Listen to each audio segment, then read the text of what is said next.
نحمده ونصلي على رسوله الكريم أما بعد فأعوذ بالله من الشيطان الرجيم بسم الله الرحمن الرحيم رب اشرح لي صدري ويسر لي أمري واحلل عقدة من لساني يفقهوا قولي۔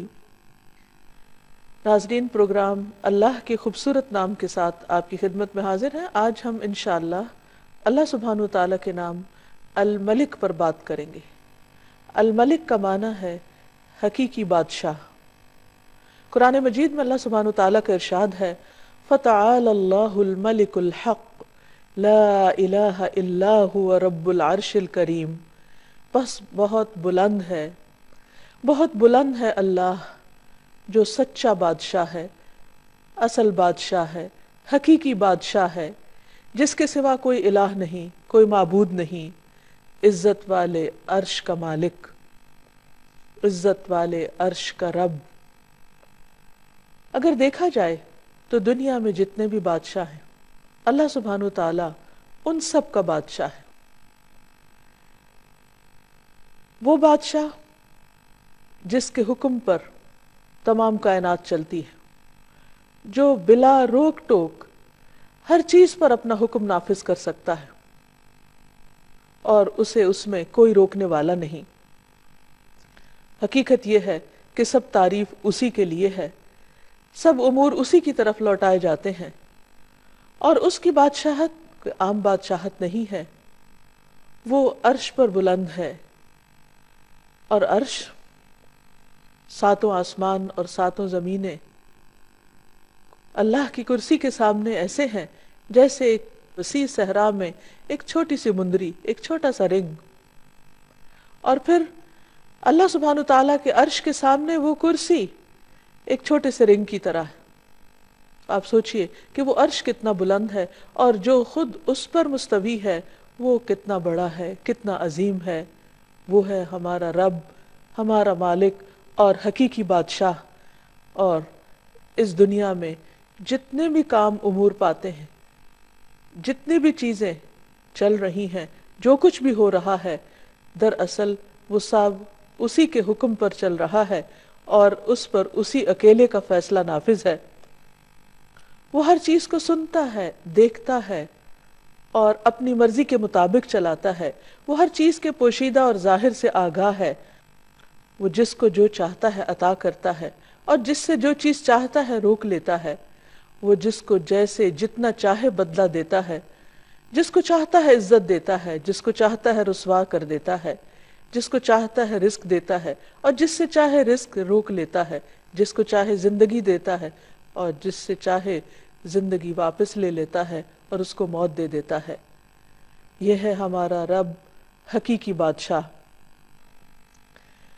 قرآن مجید میں سورۃ الحشر کی آخری آیات میں اللہ تعالیٰ فرماتے ہیں هو اللہ الذی لا الہ الا ہو الملک، وہ اللہ جس کے سوا کوئی الہ نہیں، الملک حقیقی بادشاہ ہے، القدوس پاکیزہ، نہایت پاک، السلام سراسر سلامتی، المؤمن امن دینے والا، المہیمن نگہبان، العزیز زبردست، غالب الجبار سب پر غالب، المتکبر سب سے بڑا بن کر رہنے والا، سبحان اللہ پاک ہے اللہ، عما یشرکون ان سب چیزوں سے جنہیں وہ اس کا شریک ٹھہراتے ہیں۔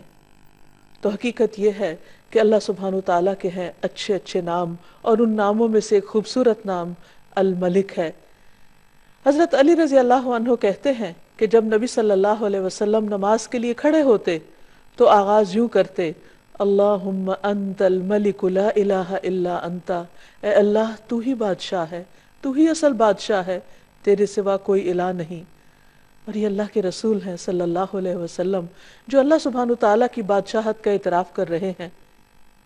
آپ صلی اللہ علیہ وسلم نے یہ بھی فرمایا کہ اللہ تعالیٰ زمین کو مٹھی میں لے لے گا اور آسمانوں کو اپنے دائیں ہاتھ میں لپیٹ لے گا، پھر فرمائے گا انا الملک، انا الملک، میں ہوں اصل بادشاہ، میں ہوں اصل بادشاہ۔ این ملوک الارض، کہاں ہے زمین کے بادشاہ؟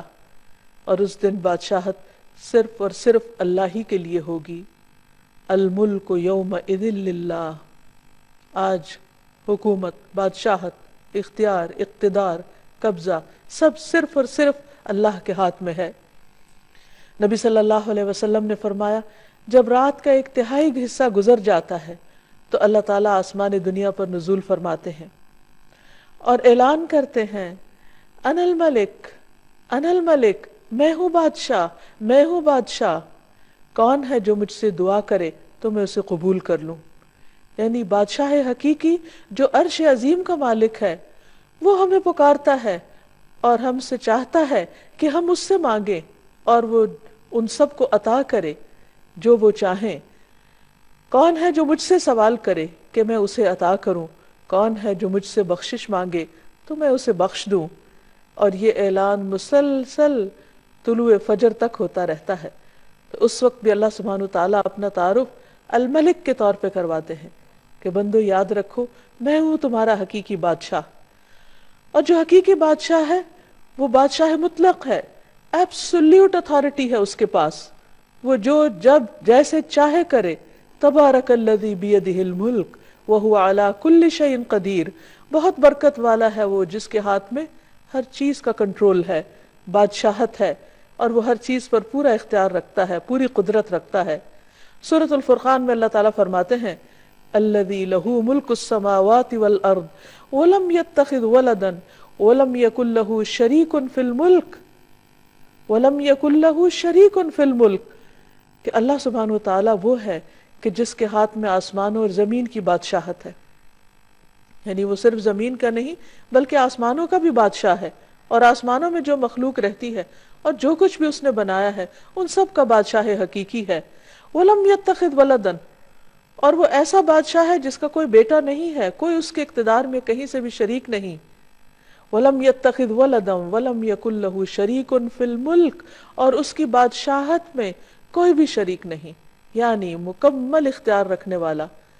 دنیا میں بادشاہ یا جہاں بھی صاحب اقتدار لوگ ہوتے ہیں تو وہ بعض اوقات دوسروں کے مشورے کے ساتھ چلتے ہیں، دوسروں کی مدد کے ساتھ چلتے ہیں۔ ان کی حکومت کو چلانے کے لیے ایک فوج چاہیے ہوتی ہے، خزانہ چاہیے ہوتا ہے، لیکن اللہ سبحانہ وتعالیٰ ہر چیز کے اوپر مکمل اختیار رکھتا ہے، اسے کسی کی بھی مدد اور کسی کے بھی خزانوں کی ضرورت نہیں، تمام کے تمام خزانے اس کے اپنے ہاتھ میں ہیں۔ پھر یہ ہے کہ دنیا میں جب کسی کو بادشاہت ملتی ہے تو ایک محدود وقت کے لیے ملتی ہے، لیکن اللہ سبحانہ وتعالیٰ ہمیشہ سے بادشاہ ہے اور ہمیشہ رہے گا۔ پھر یہ کہ دنیا کے بادشاہوں سے بہت سی چیزیں اوجھل رہتی ہیں، انہیں معلوم ہی نہیں ہوتی، بعض اوقات ان کے فیصلے عدل و انصاف پر مبنی نہیں ہوتے، بعض اوقات وہ فیصلے کر لیتے ہیں لیکن ان کے فیصلے نافذ ہی نہیں ہوتے، جبکہ اللہ سبحانہ وتعالیٰ کا ہر فیصلہ علم اور حکمت پر مبنی ہوتا ہے اور اس کا ہر فیصلہ نافذ ہوتا ہے۔ ایسا نہیں کہ وہ حکم دے اور اس کا حکم مانا نہ جائے، وہ کسی کو کچھ کہے اور اس کی تابعداری کی نہ جائے۔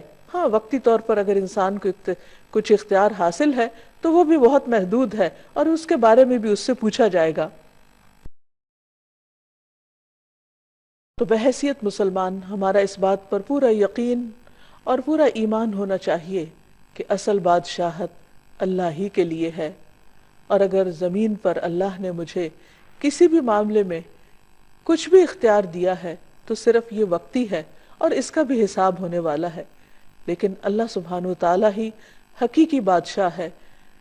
سورۃ المؤمنون میں آتا ہے، اللہ تعالیٰ فرماتے ہیں قُلْ مَنْ بِيَدِهِ مَلَكُوتُ كُلِّ شَيْءٍ وَهُوَ يُجِيرُ وَلَا يُجَارُ عَلَيْهِ، ان سے پوچھئے بتاؤ بادشاہی کس کے ہاتھ میں ہے، بادشاہ کون ہے، اور وہ کون ہے جو پناہ دیتا ہے اور اس کے مقابلے میں کسی کو پناہ نہیں مل سکتی۔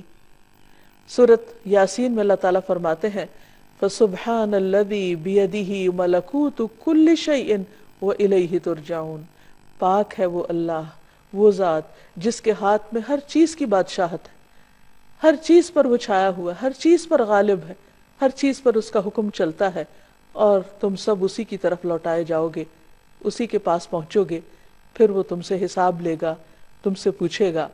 اور جہاں تک اختیارات کا تعلق ہے تو دنیا میں جتنے بھی بادشاہ ہیں ان کے پاس جو بھی خزانے ہیں وہ محدود ہیں اور وہ ختم ہو جاتے ہیں، اور ان کو بھرنے کے لیے انہیں مختلف وسائل اختیار کرنے پڑتے ہیں، جبکہ اللہ سبحانہ وتعالیٰ اس کو خرچ کرنے کے لیے کسی سے کچھ لینے کی ضرورت نہیں ہوتی۔ ایک روایت میں آتا ہے رسول اللہ صلی اللہ علیہ وسلم نے فرمایا، اللہ کا ہاتھ بھرا ہوا ہے، اسے رات دن کی بخشش کم نہیں کرتی، وہ دن کو بھی دیتا ہے، وہ رات کو بھی دیتا ہے، اور یہ دینا اس کے خزانوں میں کمی نہیں کرتا۔ آپ نے فرمایا، کیا تمہیں معلوم ہے کہ جب اس نے آسمان و زمین پیدا کیا اور جب سے پیدا کیے اس نے کتنا کچھ خرچ کیا؟ یعنی جب سے یہ دنیا بنی ہے اس نے کیا کچھ نہیں دیا، وہ دیتا ہی چلا جا رہا ہے۔ عام طور پر دنیا میں وقتی طور پر جب کسی کو اقتدار ملتا ہے یا بادشاہت ملتی ہے تو اس کے پاس جو بھی خزانہ ہوتا ہے یا خرچ کرنے کو ہوتا ہے وہ محدود ہوتا ہے، اور بعض اوقات خرچ کرنے کے بعد وہ ختم بھی ہو جاتا ہے، اور اس خزانے کو بھرنے کے لیے مختلف طرح کے ہیلے کرنے پڑتے ہیں۔ لیکن اللہ سبحانہ وتعالیٰ کسی کا بھی محتاج نہیں، وہ دن رات خرچ کرتا ہے لیکن اس کے خزانوں میں کسی قسم کی کوئی کمی واقع نہیں ہوتی۔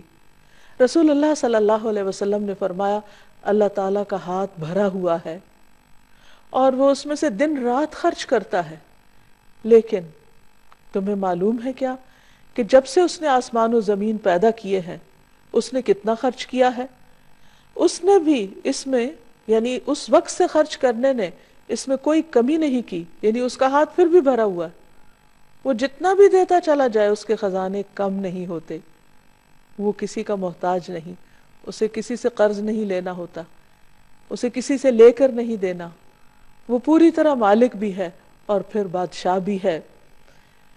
پھر فرمایا کہ اس کا عرش پانی پر ہے اور اس کے دوسرے ہاتھ میں ترازو ہے جسے وہ جھکاتا اور بلند کرتا رہتا ہے، یعنی جیسے جس چیز میں چاہے تصرف کرے، اسے کوئی روکنے والا نہیں ہے۔ اس کے برعکس بندوں کی بادشاہت بہت محدود ہے، وقت کے اعتبار سے بھی اور ان کے پاس جو اختیارات ہیں اس کے اعتبار سے بھی۔ لیکن کتنی حیرت کی بات ہے کہ ہم اگر دنیا میں کسی کے پاس کچھ بھی اختیار ہو تو اس سے فوراً مروب ہو جاتے ہیں، اس سے ڈرنے لگتے ہیں، اس کی مرضی کی بات کرنے لگتے ہیں۔ لیکن اس کے برعکس اللہ سبحانہ وتعالیٰ جو پوری کائنات کا بادشاہ ہے اور ہر چیز کا اختیار اس کے پاس ہے، ہم اس سے ڈرتے نہیں، اس کے آگے جھکتے نہیں۔ یہ کس قدر ناسمجھی کی بات ہے، اور بات وہی ہے جو اللہ سبحانہ وتعالیٰ نے خود فرمائی، وَمَا قَدَرُ اللَّهَ حَقَّ قَدْرِهِ، انہوں نے اللہ کی قدر ہی نہیں کی جیسا کہ حق ہے اس کی قدر کرنے کا۔ وَالْأَرْضُ جَمِيعًا قَبْضَتُهُ يَوْمَ الْقِيَامَةِ، اور زمین ساری کی ساری اس کے قبضے میں ہوگی قیامت کے دن۔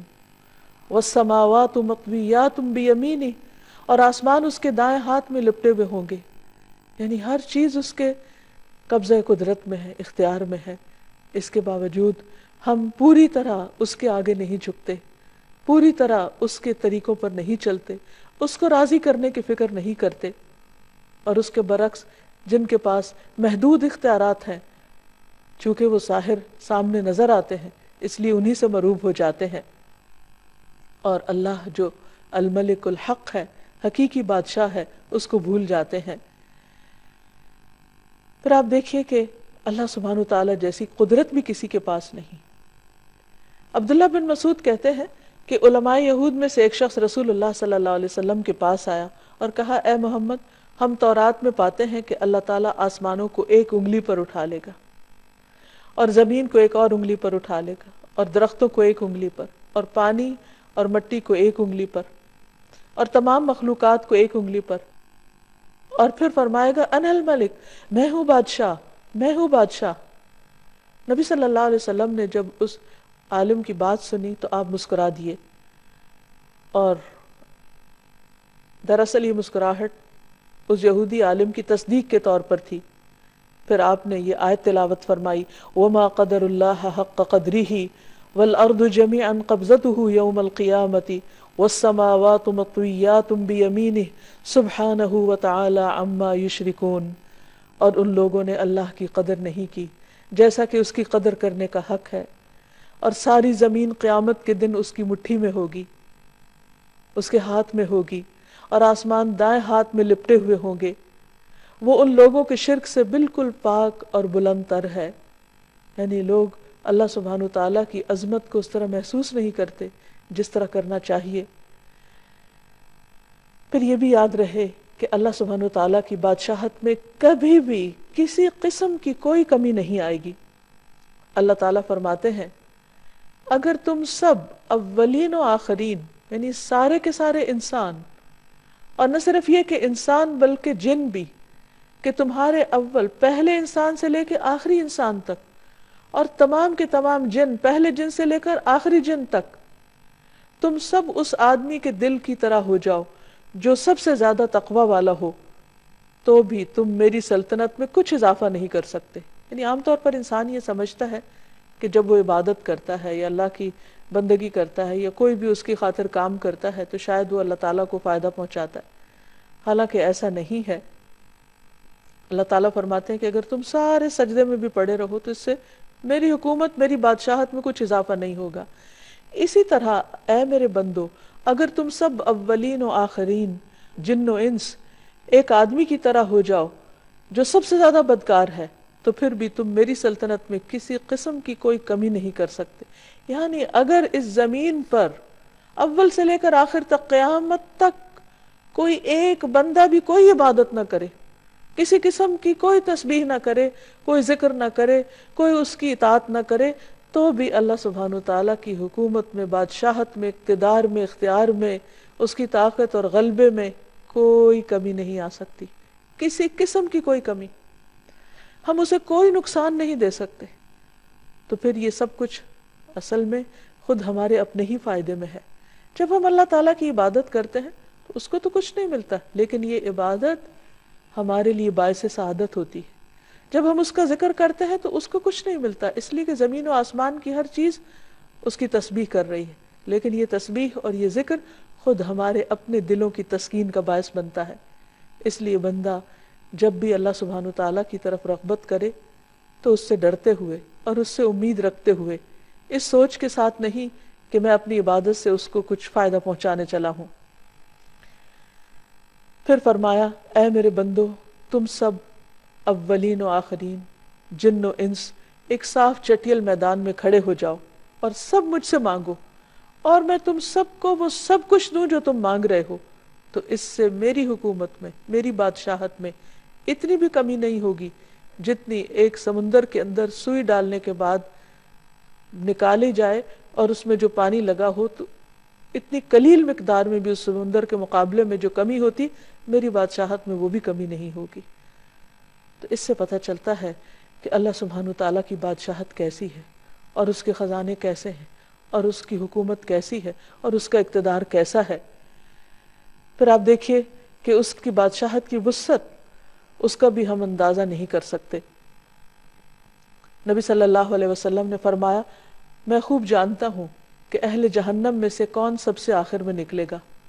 وہ ایک ایسا شخص ہوگا جو اپنے گھٹنوں کے بل رینگتا ہوا جنت میں داخل ہوگا۔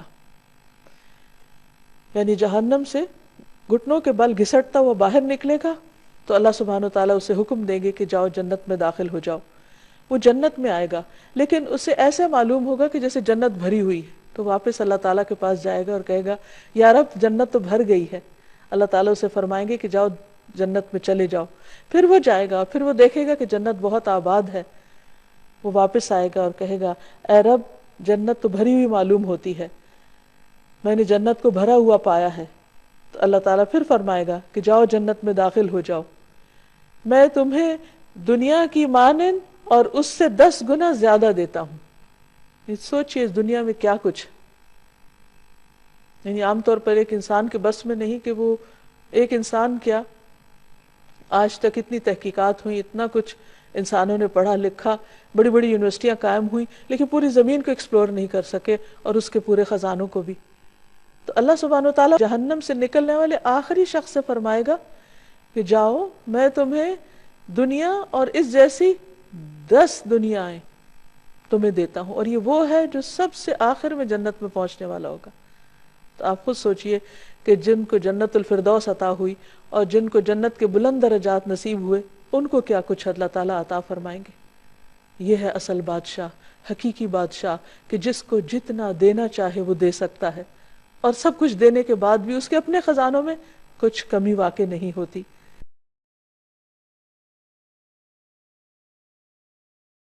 اللہ سبحانہ و تعالیٰ وقتی طور پر دنیا میں جب کسی کو کوئی بھی نعمت دیتا ہے تو عام طور پر شیطان اس کے دل میں غرور اور تکبر ڈالنے لگتا ہے، اور اگر کچھ اختیار اور اقتدار مل جائے تو یہ چیز اور بڑھنے لگتی ہے، اور اللہ سبحانہ و تعالیٰ کو بندوں کی یہی چیز پسند نہیں۔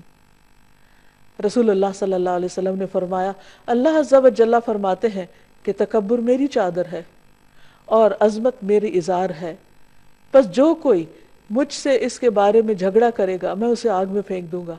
یعنی کسی بھی شخص کو خدا بننے کی ضرورت نہیں۔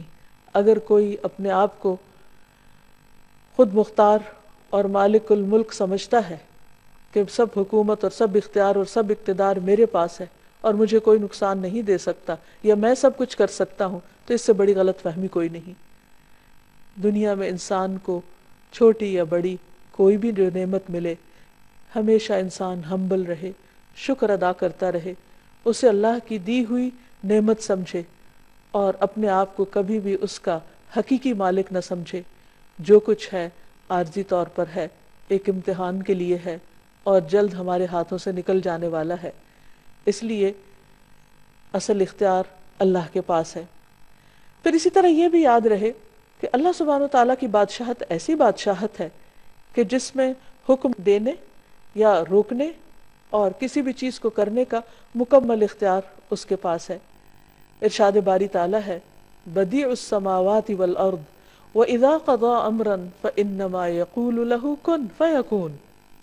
آسمانوں اور زمین کا موجد ہے، اور جب کسی کام کے کرنے کا فیصلہ کر لیتا ہے تو بس اتنا کہتا ہے کہ ہو جاؤ، اور وہ ہو جاتی۔ آپ سوچئے کہ دنیا میں اگر کوئی حکم دیتا بھی ہے تو بعض اوقات اس کے حکم، اس کے آرڈیننس، اس کے فرمان کی کیا ویلیو ہوتی ہے۔ بعض اوقات پوری پوری قوتیں صرف کر کے بھی ایک قانون کو نافذ نہیں کیا جا سکتا، جبکہ اللہ سبحانہ و تعالیٰ صرف اتنا ارادہ کرتے ہیں کہ ہو جاؤ، اور صرف کلمہ کن فرماتے اور سب کچھ ہو جاتا ہے، اور کوئی اس کو روکنے والا نہیں ہوتا۔ اور اسی لیے ہم ہر نماز کے بعد جو دعا پڑھتے ہیں یا پڑھنے کا حکم دیا گیا کہ اللہم لا مانع لما اعطیت ولا معطی لما منعت ولا ينفع ذا الجد منک الجد۔ اے اللہ، جسے تو دے اسے کوئی روکنے والا نہیں، اور جس سے تو روک دے اسے کوئی دینے والا نہیں، اور کسی مالدار کو اس کا مال تیری بارگاہ میں کوئی فائدہ نہ دے سکے گا۔ یعنی اگر دنیا میں کسی کے پاس کچھ بھی ہے تو وہ دنیا ہی کے چند دن کے فائدے کے لیے ہے، آخرت میں وہ مال دے کر اللہ کو راضی نہیں کر سکتا۔ پھر آپ دیکھیے کہ مخلوق پر، یعنی انسان ہو یا باقی حیوانات ہو یا جو بھی اللہ سبحانہ تعالیٰ نے چیزیں بنائی ہیں، بڑے بڑے ستارے اور سیارے جن کی بڑائی کے بارے میں آج انسان تھوڑا بہت کچھ جانتا ہے، ان سب کو کنٹرول کس نے کیا ہوا ہے؟ ان سب پر کس کا حکم چل رہا ہے؟ اور کس نے ان کے لیے جو ضابطہ بنایا اس پر وہ مکمل طور پر پابند بھی ہیں اور اس میں کسی قسم کی کمی بیشی نہیں کرتے۔ اللہ سبحانہ وتعالیٰ خود اس کے بارے میں فرماتے ہیں، الم تعلم، کیا تم جانتے نہیں ہو، ان اللہ لہ ملک السماوات والارض، کہ اللہ سبحانہ وتعالیٰ ہی کے لیے آسمان و زمین کی بادشاہت۔ یعنی جتنا کچھ بھی تم دیکھ رہے ہو، یہ سورج، چاند، ستارے، یہ بلینز آف گیلیکسیز اور ان کے اندر ٹریلینز آف سٹارز، اور ان سب کا مسلسل چلتے رہنا، چلنا نہیں بلکہ پوری قوت کے ساتھ دوڑتے رہنا، اور اس نظام میں کسی قسم کا خلل نہ آنا، یہ دراصل کس کے کنٹرول میں ہے، کس کے اختیار میں ہے، کس نے ان سب کو ایک ڈسپلن کے اندر رکھا ہوا ہے۔ آج ہمارے لیے تو ایک ٹریفک کو کنٹرول کرنا مشکل ہو جاتا ہے، لیکن آسمانوں کی ٹریفک، خواہ وہ بادل ہوں یا ستارے اور کواکب ہوں، یہ تمام چیزیں صرف اور صرف اللہ کے حکم کے مطابق ہی چل رہی ہیں، اسی نے ان کو تھاما ہوا ہے، اور ان میں سے کوئی ایک بھی اپنی راہ چھوڑ کر دوسری طرف نہیں جاتا۔ اگر ان میں سے کوئی ایک بھی اپنی مرضی کرنے لگے تو ہر چیز ٹکرا کر رہ جائے، یہ نظام درہم برہم ہو کر رہ جائے۔ تو اس سے یہ پتہ چلتا ہے کہ حقیقی بادشاہت ان سب پر دراصل اللہ ہی کی ہے۔ فرمایا یعذب من یشاء ویغفر لمن یشاء، جس کو چاہتا ہے عذاب دیتا ہے اور جسے چاہے بخش دیتا ہے۔ واللہ علی کل شیء قدیر، اور اللہ ہر چیز پر پوری قدرت رکھتا ہے۔ پھر اسی طرح رزق کے سارے معاملات بھی اسی کے اختیار میں ہیں. واللہ یرزق من یشاء بغیر حساب، اللہ جس کو چاہتا ہے بغیر حساب کے رزق دیتا ہے، یعنی انلمیٹڈ. پھر کسی کو حکومت دینا یا نہ دینا یہ بھی اس کے اختیار میں ہے. واللہ یؤتی ملکہ من یشاء، اللہ اپنی بادشاہت دیتا ہے، اپنی حکومت دیتا ہے جسے چاہتا ہے، اور اللہ وسعت والا، علم والا ہے. سیدھے راستے پہ چلانا بھی اسی کے اختیار میں ہے. واللہ یہدی من یشاء الی صراط مستقیم. پھر نفع اور نقصان بھی اسی کے ہاتھ میں ہے. وَإِن يَمْسَسْكَ اللَّهُ بِضُرٍّ فَلَا كَاشِفَ لَهُ إِلَّا هُوَ، اگر اللہ سبحانہ وتعالیٰ تمہیں کوئی نقصان پہنچانا چاہے تو اس کے سوا اسے کوئی ہٹا نہیں سکتا. وَإِن يُرِدْكَ بِخَيْرٍ، اور اگر تمہیں کوئی خیر پہنچانا چاہے فَلَا رَادَّ لِفَضْلِهِ، تو اس کے فضل کو بھی کوئی نہیں پھیر سکتا. يُصِيبُ بِهِ مَن يَشَاءُ، وہ جس کو چاہتا ہے وہ فضل پہنچاتا ہے، یعنی کوئی اس کو روک نہیں سکتا. یصیب بہ من یشاء من عبادہ وہو الغفور الرحیم، اور وہ غفور الرحیم بھی ہے. پھر اسی طرح نبوت کا دینا بھی اسی کے اختیار میں ہے. اس نے جس کو چاہا اپنے بندوں میں سے اپنی رسالت کے لیے چن لیا. پھر ہر طرح کا فضل دینا بھی اللہ کے اختیار میں ہے، یعنی کوئی کسی سے اللہ کی نعمت کو چھین نہیں سکتا. اور اسی لیے حسد کرنا منع کیا گیا ہے، کیونکہ وہ اللہ کا فیصلہ ہوتا ہے، وہ جس پہ جو چاہے رحمت فرمائے. پھر اسی طرح بیٹے اور بیٹیاں دینا بھی اللہ کے اختیار میں ہے. اللہ تعالیٰ فرماتے ہیں للہ ملک السماوات والارض یخلق ما یشاء یہب لمن یشاء اناثا ویہب لمن یشاء الذکور. آسمانوں اور زمین کی بادشاہت اللہ ہی کی ہے، جسے چاہتا ہے جو چاہتا ہے پیدا کرتا ہے. یخلق ما یشاء، یعنی اس کی تخلیق اس کی مرضی سے ہوتی ہے کیونکہ وہ بادشاہ ہے. جسے چاہتا ہے بیٹیاں عطا کرتا ہے، جسے چاہتا ہے بیٹے دیتا ہے، اور جسے چاہتا ہے ملا جلا کر دیتا ہے. اصل اختیار اسی کا ہے. پھر اسی طرح انسانوں کو معاف کرنا یا عذاب دینا یا بخش دینا یہ بھی اسی کے اختیار میں ہے. اور اس میں بھی مالک یوم الدین وہ خود ہے، روز جزا کا مالک، جس میں سارے فیصلے اس کی مرضی کے مطابق ہوں گے. پھر تمام بنی آدم کے دلوں کا اختیار بھی اللہ سبحانہ وتعالیٰ کے پاس ہے. یعنی صرف یہ نہیں کہ آسمان اور ستارے سیارے کا مالک وہ ہے اور اس پر اس کی حکومت ہے، نہیں، اس زمین پر بھی حقیقی حکومت اور بادشاہت اسی کی ہے، حتیٰ کہ انسانوں کے دلوں پر بھی. رسول اللہ صلی اللہ علیہ وسلم نے فرمایا تمام بنی آدم کے دل رحمان کی انگلیوں میں سے دو انگلیوں کے درمیان ایک دل کی طرح ہیں، وہ جیسے چاہتا ہے اسے پھیر دیتا ہے. پھر آپ صلی اللہ علیہ وسلم نے فرمایا اللہم مصرف القلوب صرف قلوبنا علی طاعتک، اے اللہ جو دلوں کا پھیرنے والا ہے ہمارے دلوں کو اپنی اطاعت پر پھیر دے، یعنی اس کی طرف موڑ دے، کیونکہ اللہ کے لیے کچھ بھی ناممکن نہیں، ہر چیز اسی کے اختیار میں ہے. پھر یہ بھی یاد رہے کہ اللہ سبحانہ وتعالیٰ کو کوئی مجبور کرنے والا نہیں. دنیا کے بادشاہ بعض اوقات وہ مجبور ہوتے ہیں، وہ اپنے حواریوں اور اپنے دوسرے مددگاروں کی مرضی کے مطابق فیصلے کرتے ہیں. بعض اوقات وہ اپنی خواہش کے مطابق فیصلے بھی نہیں کر سکتے. لیکن اللہ سبحانہ وتعالیٰ کی بادشاہت ایسی بادشاہت ہے کہ جس میں وہ جس کو جو چاہے عطا کر دے، جو چاہے فیصلہ کر دے، کوئی اس کے فیصلوں پر حاوی نہیں ہو سکتا. نبی صلی اللہ علیہ وسلم نے فرمایا تم میں سے کوئی کبھی یوں نہ کہے کہ اللہ اگر تو چاہے تو مجھے معاف کر دے، تو چاہے تو مجھ پر رحم فرما. نہیں، بلکہ پورے عزم سے مانگے، کیونکہ اللہ جو چاہے کرتا ہے، وہ جو چاہے کرتا ہے، کوئی اسے مجبور کرنے والا نہیں. اس لیے اس سے خوب اچھی طرح پورے یقین اور اعتماد کے ساتھ مانگو. اور ایک اور چیز یہ کہ اس کی بادشاہت ایسی بادشاہت ہے جس میں وہ ظلم نہیں کرتا. دنیا میں اگر انسان کو چند انسانوں پر بھی کچھ اختیار مل جائے تو اس اختیار کی وجہ سے بعض اوقات وہ ان کے حقوق مارنے لگتا ہے یا ان پر ظلم کرنے لگتا ہے، ان کو اپنے کنٹرول میں لینے لگتا ہے. لیکن اللہ سبحانہ وتعالیٰ کسی پر ظلم نہیں فرماتا. ابی رضی اللہ عنہ کہتے ہیں اگر اللہ اپنے آسمان والوں اور زمین والوں کو عذاب دینا چاہے تو وہ دے سکتا ہے، اور وہ ان پر ظلم کرنے والا نہ ہوگا. اور اگر وہ ان پر رحم کرنا چاہے تو کر سکتا ہے، تو اس کی رحمت ان کے لیے ان کے اعمال سے زیادہ بہتر ہے. تو بہرحال اگر ہمیں یہ یقین ہو جائے کہ حقیقی بادشاہ وہ ہے تو پھر ہم سب اس کے آگے عاجزی کرنے والے ہوں، اس سے ڈرنے والے ہوں، اس سے مانگنے والے ہوں اور اسی کے سامنے اپنی حاجات رکھنے والے ہوں۔ جیسا کہ ہم دیکھتے ہیں کہ بڑے بڑے پیغمبروں نے، جنہیں اللہ سبحانہ و تعالیٰ نے دنیا میں بادشاہت عطا کی، انہوں نے بھی اپنی ساری دعائیں اور حاجتیں اس حقیقی بادشاہ کے سامنے رکھی۔ مثلا یوسف علیہ السلام، اللہ سبحانہ و تعالیٰ نے ان کو ایسی حکومت عطا کی کہ جس میں پورا پورا اختیار دیا، لیکن انہوں نے کیا مانگا؟ رب قد آتیتنی من الملک وعلمتنی من تأویل الاحادیث فاطر السماوات والارض انت ولی فی الدنیا والآخرہ توفنی مسلما والحقنی بالصالحین۔ اے میرے رب، بے شک تو نے مجھے حکومت سے حصہ دیا اور باتوں کی اصل حقیقت سے سکھایا، یعنی باتوں کی تہ تک پہنچنا سکھایا۔ آسمان اور زمین کے پیدا کرنے والے، دنیا اور آخرت میں تو ہی میرا مددگار ہے۔ یعنی انہیں اپنی بادشاہت پر کسی قسم کا کوئی فخر نہیں تھا اور انہوں نے اسے کوئی اپنی ذاتی ملکیت نہیں سمجھا، بلکہ کیا کہا کہ یہ سب کچھ دراصل تیری ہی مدد سے تھا۔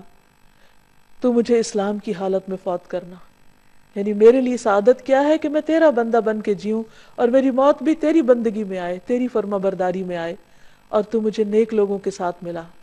یعنی دنیا کی بادشاہت پر انہوں نے کس چیز کو فوقیت دی؟ اللہ سبحانہ وتعالیٰ کی رضا کو اور نیک بندوں کی صحبت کو۔ سلیمان علیہ السلام، جن کے لیے اللہ سبحانہ وتعالیٰ نے ہر چیز کو مسخر کر رکھا تھا، ہواؤں کو مسخر کر رکھا تھا، جنات کو مسخر کر رکھا تھا، پرندوں کو، ہر طرح کی فوجیں تھیں ان کے پاس، لیکن وہ اللہ کے فرما بردار بندے تھے۔ وہ کیا دعا کرتے ہیں؟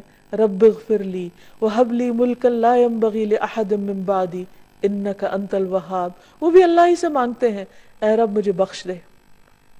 کس قدر عاجزی ہے، سب کچھ ہوتے ہوئے بھی کہتے یا رب مجھے بخش دے، اور ایسی بادشاہت دے جو میرے بعد کسی کے لائق نہ ہو، یقیناً تو بہت عطا کرنے والا ہے۔